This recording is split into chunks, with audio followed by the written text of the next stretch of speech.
Hello guys, நான் தான் உங்கள் ஆர்ஜி. இன்னைக்கு நம்ம பொன்னி சீரியலோட அப்கமிங் எபிசோட பார்க்கலாம் காய்ஸ். இங்கே பொன்னியின் சக்தி ரேம்பாக் வந்தே ஆகணும் அப்படிங்கிறதுக்காக இந்த பக்கம் சண்முகமும் சொல்லிக்கிட்டு இருக்காரு. ஆனால் அதே நேரத்தில் பிரீத்தியுமே அப்பவுமே ஆட்டத்தை கலைக்கிறதுக்காக ஏற்கனவே பொன்னி போக விருப்பம் இல்லாதனால தான் நான் போனேன். இப்போ மறுபடியும் நீங்கள் எல்லாம் அவங்கள ஃபோர்ஸ் பண்ணுறீங்க அப்படின்னு சொல்லி சொல்கிறாங்க. இதை கேட்டோன்னே கார்த்திக் ரொம்ப கோவப்பட்டுட்டு, அப்போ உங்களையா கப்பல் ரேம்பாக் அனுப்ப முடியும், சக்தி கூட பொன்னி தான் போய் ஆகணும் அப்படின்னு சொல்லிட்டு இந்த பக்கம் வீட்டில் இருக்க எல்லாருமே ரொம்ப ஃபோர்ஸ் பண்ண ஆரம்பிக்கிறாங்க. அதே நேரத்தில் ஜெயாமே இருந்துக்கிட்டு, போயிட்டு வா பொன்னி, எதுக்காக பயந்துட்டு இருக்க, அதான் சக்தி கூட இருக்கான்ல அப்படின்னு சொல்லிட்டு அவங்களுமே இந்த பக்கம் பொன்னிக்கு ஆதரவா பேசிட்டு இருக்காங்க. இது கேட்டோன்னா பொன்னியுமே சரி ஜெயாவே சொல்லிட்டாங்க, கண்டிப்பா நான் பண்றேன் அப்படின்னு சொல்லிட்டு பொன்னியும் சக்தியும் சேர்ந்துட்டு இந்த பக்கம் ட்ரெஸ்ஸிங் ரூம்லாம் போயிட்டு பக்காவா மாடலிங் ட்ரெஸ் எல்லாம் மாத்திட்டு இந்த பக்கம் சக்திக்கு ஒரு ஷர்வானியும் இந்த பக்கம் பொன்னிக்குமே நல்லா கிராண்டா இருக்கிற மாதிரி ஒரு சுடியுமே மாத்திக்கிறாங்க. மாத்திட்டு அவங்களுமே ரேம்ப் வராங்க. ஃபர்ஸ்ட் எடுத்தோன்னே வேற வேற பொட்டிக்ல இருந்து ஆள் வந்துட்டு இருக்காங்க. அதுக்கப்புறம் கடைசியா இந்த பக்கம் சக்தியும் பொன்னியும் வராங்க. அவங்க ரெண்டு பேரும் வரதை பார்த்தோன்னே இந்த பக்கம் எல்லாருமே ஷாக் ஆயிடுறாங்க. சொல்லப்போனா அவங்க ரெண்டு பேரும் பக்காவான ஜோடியா இருக்காங்க. இதை பார்த்து அங்க இருக்கிற எல்லாருமே ஹாப்பியா கை தட்டி, அது மட்டும் இல்லாமல் இவங்க ரெண்டு பேரும் பக்காவா நடந்து வந்துட்டு இருக்காங்க அப்படின்னு சொல்லி எல்லாருமே ரொம்ப பாராட்டிட்டு இருக்காங்க. கரெக்டா அந்த டைம்ல இதை பார்த்துட்டு இருக்க சந்திரசேகருக்குமே பயங்கரமா ஷாக்கா இருக்கு. பொன்னி இது வரைக்கும் சாரியில பார்த்துட்டு இப்பதான் மாடலா தெரியுறாங்க அப்படின்னு சொல்லிட்டு பொன்னியும் சக்தியும் பார்த்து ரொம்ப ஹாப்பி ஆயிட்டு அவருமே கை தட்டிட்டு இருக்காரு. இதை பார்க்குற கார்த்திக் சண்முகம் எல்லாருமே பயங்கரமா விசில் அடிச்சிட்டு இருக்காங்க. ஆனா ரெண்டு பேரை தவிர ஒன்னு சுந்தருக்கு சொல்ல போனா இந்த விஷயத்துல சுத்தமா இன்ட்ரெஸ்டே இல்லை. சக்தியும் பொன்னியும் சேர்த்து வச்சு பார்க்கறதுக்கு அவங்களுக்கு விருப்பமே கிடையாது. எதுக்காகனா ஏற்கனவே பொன்னி அவங்களுக்கு பிடிக்காது, அதனாலே இந்த விஷயத்த அவங்களுக்கு பிடிக்காம இருக்கு. ஆனா இன்னொரு பக்கம் சக்தியுமே ரொம்ப ஹாப்பியா என்ஜாய் பண்ணிட்டு இருக்காரு. ஆனா பிரீத்தி இன்னொரு பக்கம் பயங்கர கடுப்புல இருக்காங்க. நான் ரேம்பேக் போலாம்னு நினைச்சேன், அதை கடைசியில கெடுத்து விட்டாங்களே அப்படின்னு சொல்லிட்டு ரொம்பவே கோவப்பட்டு இருக்காங்க. அது மட்டும் இல்லாம இந்த பொண்ணுக்கு எவ்வளவு தைரியம், இந்த மாதிரி எல்லாரும் சொன்னாங்கிறதுக்காக அவளும் எந்திரிச்சு போய் ஸ்டேஜ்ல போய் பர்ஃபார்ம் பண்ணிட்டு இருக்கா. சொல்லப்போனா எவ்வளவு தைரியம் இருக்கணும் அவளுக்கு அப்படின்னு சொல்லிட்டு இந்த பக்கம் பொண்ணியை பத்தி எப்பவும் போல இந்த பக்கம் அவங்களுமே கொடூரமா யோசிச்சுட்டு இருக்காங்க. அதுக்கப்புறம் இந்த ஃபங்க்ஷனுமே முடியுது. முடிஞ்சதுக்கு அப்புறம் இந்த ஃபங்க்ஷன்ல நல்லா பார்ட்டிசிபேட் பண்ண எல்லாருக்குமே அவார்டு கொடுக்குறாங்க. நிறைய பேர் டிஃபரெண்டான அவார்ட்லாம் வாங்கிட்டு இருக்காங்க. அதே நேரத்தில் இங்க சக்தி போட்டிக்குல இருந்து பெஸ்ட் மேல் அவார்டு கார்த்திக் வாங்குறாரு. அதுக்கப்புறம் பெஸ்ட் ஃபீமேல் அவார்டு இந்த பக்கம் பிரீத்தி வாங்குறாங்க. இவங்க ரெண்டு பேரும் வாங்கி அங்க இருக்க எல்லாருமே ஹாப்பியா கை தட்டிட்டு இருக்காங்க.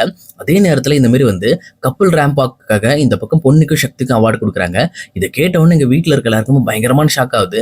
பரவாயில்ல, நம்ம ஃபன் பண்ண வந்த இடத்துல கூட நம்மளோட திறமையினால இந்த மாதிரி நிறைய விஷயங்கள் நமக்கு கிடைச்சிட்டு இருக்கு அப்படின்னு சொல்லிட்டு இங்க சக்தியுமே ரொம்ப ஹாப்பி ஆயிட்டு தான் போட்டிருந்த கண்ணாடியை இந்த பக்கம் பொண்ணுகிட்டே போட்டு விட்டு ரொம்ப ஹாப்பியா அவருமே பொண்ணு கூட மறுபடியும் ஒரு ரேம்பாக் நடந்து வந்துட்டு அதுக்கப்புறம் அந்த அவார்டையுமே வாங்கிக்கிறாரு. அந்த அவார்டை வாங்கிட்டு ரொம்ப ஹாப்பியா ஃபீல் பண்ணிட்டு இருக்காரு. அதுக்கப்புறம் ஃபங்க்ஷன்லாம் முடிச்சுட்டு எல்லாருமே ஹோட்டல் ரூமுக்கு அவங்கவுங்க ரூமுக்கு போயிடுறாங்க. அதுக்கப்புறம் ரூம்குள்ள போயிட்டு இந்த பக்கம் சக்தியுமே அங்கே நடந்த விஷயத்தெல்லாம் பார்த்து யோசிச்சுக்கிட்டு இருக்காரு. பரவாயில்ல, பொண்ணு கூட நான் பார்ட்டிசிபேட் பண்ணது எனக்கு ரொம்ப பிடிச்சிருந்துச்சு, அது மட்டும் இல்லாமல் அவங்க கூட இருக்கும்போது ரொம்ப நல்லா இருக்கு அப்படின்னு சொல்லிட்டு அந்த ஃபீலை என்ஜாய் பண்ணிட்டு இருந்தாரு. அந்த நேரத்தில் கரெக்டாக பொண்ணையும் என்னாச்சு சக்தி, தூக்கம் வருதா அப்படின்னு சொல்லி கேட்குறாங்க. அந்த பக்கம் சக்தி இருந்துட்டு, இல்லை பொண்ணி, நம்ம ரேம்பாக் வந்ததெல்லாம் பற்றி நினைச்சு பார்த்துட்டு இருந்தேன் அப்படின்னு சொல்லி சொல்றாங்க. இந்த பக்கம் பொண்ணையுமே மறுபடியும் வெக்கப்பட ஆரம்பிக்கிறாங்க. இதை பார்த்தோன்னே சக்தியுமே அன்னைக்கு ஃபோட்டோ எடுக்கும்போது பக்காவாக பார்ட்டிசிபேட் பண்ணியிருந்தீங்க, மறுபடியும் அந்த ஃபோட்டோவை பார்க்கும்போது வெக்கப்பட்டீங்க, இப்போ சம்மந்தமே இல்லாமல் நம்ம ரேம்பாக் போகும்போது நீங்கள் எதுவுமே பண்ணலை, இப்போ திடீர்னு வெக்கப்படுறீங்க அப்படின்னு சொல்லி கேட்குறப்போ, இல்லை சக்தி, எனக்கு அந்த மாதிரி இடங்கள்ல பயங்கரமாக பயமாக இருக்கும், சொல்லப்போனால் கை காலெலாம் நடுங்கும், நீங்கள் அன்னைக்கு என் கையை பிடிச்சிருந்ததுனால தான் எனக்கு அந்த நடுக்கமே இல்லாமல் இருந்துச்சு அப்படின்னு சொல்லி சொல்கிறாங்க. சொல்லிக்கிட்டே இருக்கும்போது இந்த பக்கம் சக்தியுமே பொண்ணியோட கையை பிடிக்கிறாங்க. பிடிச்ச உடனே இவங்களுக்கு கை நடுங்க ஆரம்பிக்குது. இதை பார்த்தோன்னே சக்தி, என்னாச்சு பொண்ணி, கை நடுங்க ஆரம்பிக்குது அப்படின்னு சொல்லி கேட்குறப்போ, ஆமாம் சக்தி, நான் இப்போ ரொம்ப ஸ்ட்ராங்காக இருந்தேன், நீங்க பிடிச்சவொடனே எனக்கு பயமாயிடுச்சு, கை நடுங்கிருச்சு அப்படின்னு சொல்லி சொல்றாங்க. இது கேட்டவொடனே இந்த பக்கம் சக்தியுமா பொண்ணியோட கையை விட்டுறாங்க. விட்டுட்டு இந்த மாதிரி உங்ககிட்ட ஒரு விஷயம் கேட்கணும் பொண்ணு அப்படின்னு சொல்லிட்டு, நீங்க எப்படி அம்மாவை இவ்வளவு நல்லா புரிஞ்சு வச்சிருக்கீங்க, சொல்லப்போனா நீங்க தப்பா நினைச்சுக்க மாட்டீங்கன்னு நினைக்கிறேன். அம்மா நீங்க வந்த புதுசுல உங்களை ரொம்ப பிடிக்காம இருந்தாங்க, அது மட்டும் இல்லாம நீங்க எப்படி இவ்வளவு விஷயத்த அம்மாவை பத்தி கேதர் பண்ணி வச்சிருக்கீங்க அப்படின்னு சொல்லி கேட்கறாங்க. இது கேட்டவொடனே சக்தியுமா இதுக்கு சிம்பிளான ஒரே பதில் தான், எனக்கு ஜெயாத்தையை ரொம்ப பிடிக்கும், அதனால அவங்களுக்கு பிடிச்ச விஷயத்த எல்லாமே கண்டிப்பா நான் தெரிஞ்சு வச்சுக்காம இருப்பேனா அப்படின்னு சொல்லி சொல்றாங்க. அதே நேரத்துல சக்தி கிட்டையுமே அது மட்டும் இல்லாம உங்களுக்கு பிடிச்ச விஷயமே எனக்கு தெரியும் அப்படின்னு சொல்லி சொல்றாங்க. இதை கேட்டவொடனே சக்தியுமே பயங்கரமா ஷாக் ஆகுறாரு. அது மட்டும் இல்லாம நீ எனக்கு பிடிச்ச விஷயத்தெல்லாம் தெரிஞ்சு வச்சிருப்பான்னு எனக்கு நல்லா தெரியும் பொண்ணி, அதனால நான் உன்னை செக் பண்ண விரும்பல அப்படின்னு சொல்லி சொல்றாங்க. அதே நேரத்துல பொண்ணியுமே ரொம்ப ஹாப்பியா ஃபீல் பண்ணிக்கிட்டு இருக்காங்க. அப்பவுமே எனக்கு எப்பவுமே யார் யாரெல்லாம் பிடிக்குதோ அவங்களுக்கு பிடிச்ச விஷயம் எல்லாத்தையுமே நான் தெரிஞ்சு வச்சுக்குவேன், அதனால கண்டிப்பா சக்தி உங்களுக்கு என்ன ட்ரெஸ் பிடிக்கும் எல்லா விஷயமும் எனக்கு தெரியும், அதனால நீங்க எனக்கு செக் பண்ணவே தேவையில்ல, அப்படி விருப்பம் தான் வேணா நீங்க கொஸ்டின் கேளுங்க, நான் பதில் சொல்றேன் அப்படின்னு சொல்லிட்டு இந்த பக்கம் சக்தி கிட்டே மறுபடியுமே போட்டிக்கு நிற்கிறாங்க. இந்த பக்கம் சக்தியுமே இதுக்கடா வம்பு, வேணாம் பண்ணி நீங்க கரெக்டா சொல்லிடுவீங்க, அப்புறம் நான் தான் தோத்து போயிருவேன் அப்படின்னு சொல்லிட்டு அவருமே கொஞ்சம் பின்வாங்கிடுறாரு. அப்புறம் கொஞ்ச நேரம் கழிச்சு இந்த பக்கம் சந்திரசேகர்ட்ட இருந்து ஒரு கால் வருது. சொல்லப்போனா பொண்ணுக்கு சுத்தி போடணும்னு சொல்லி இந்த பக்கம் சக்தி கிட்ட சொல்றாரு. இதை கேட்டவொடனே எதை பத்தியுமே யோசிக்காம சக்தியுமே பொண்ணு பொண்ணுக்கு சுற்றி போட்டுட்டு இருக்காங்க. அப்போ இந்த பொண்ணுமே வந்து எதுக்காக எனக்கு சுற்றி போறீங்க அப்படின்னு சொல்லி கேட்குறப்போ, இன்னைக்கு நீ எவ்வளோ பெரிய பெரிய விஷயம்லாம் பண்ணியிருக்க, ரேம்ப் வாக்கில் ஒரு மாடலிங்காக நடந்து வந்தது, அது மட்டும் இல்லாமல் ஜெயாவை பற்றியான எல்லா விஷயத்தையும் நீ தெளிவாக சொல்லியிருக்க, இதெல்லாம் வெளியில இருந்து பார்க்குறவங்களுக்கு கண்ணு பட்டுரும்ல, அதுக்காக தான் அப்படின்னு சுற்றி போட்டுட்டு இருக்காங்க. அதே நேரத்தில் இந்த பக்கம் பொண்ணையுமே வந்து உங்க மேலே தானே கண்ணு பட்டிருக்கும், உங்களுக்கு சுற்றி போட்டுறேன் அப்படின்னு சொல்லிட்டு இன்னொரு எலுமிச்சம்பழம் கல்பூரம்லாம் எடுத்துட்டு வந்து சக்திக்குமே சுற்றி போட்டு அந்த கல்பூரத்தை எலுமிச்சம்பழத்தை வெளியில போட்டுட்டு வராங்க. வந்த உடனே இந்த பக்கம் வந்து பொன்னியோட மொபைலுக்கு சந்திரசேகரமே கால் பண்றாரு, சக்திக்கு சுற்றி போடணும் அப்படின்னு சொல்லிட்டு. இந்த பக்கம் பொண்ணையுமே நான் சுற்றி போட்டாமாமா அப்படின்னு சொல்லிட்டு அவங்களுமே பேசிட்டு இருக்காங்க.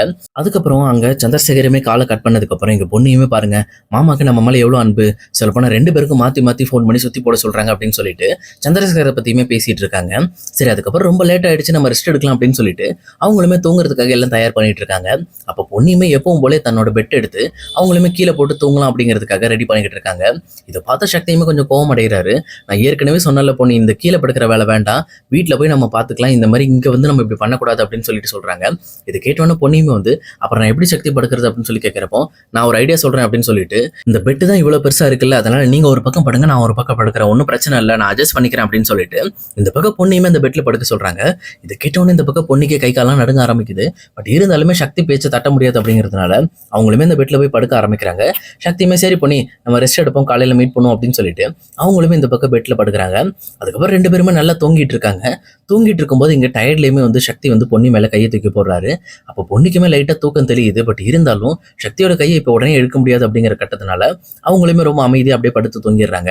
அதுக்கப்புறம் இங்க பொண்ணையுமே வந்து தூக்கத்துல அவங்க மேலேயுமே கையெடுத்து போட்டு 2 பேருமே ரொம்ப ஒண்ணா படுத்து தூங்கிட்டு இருக்காங்க.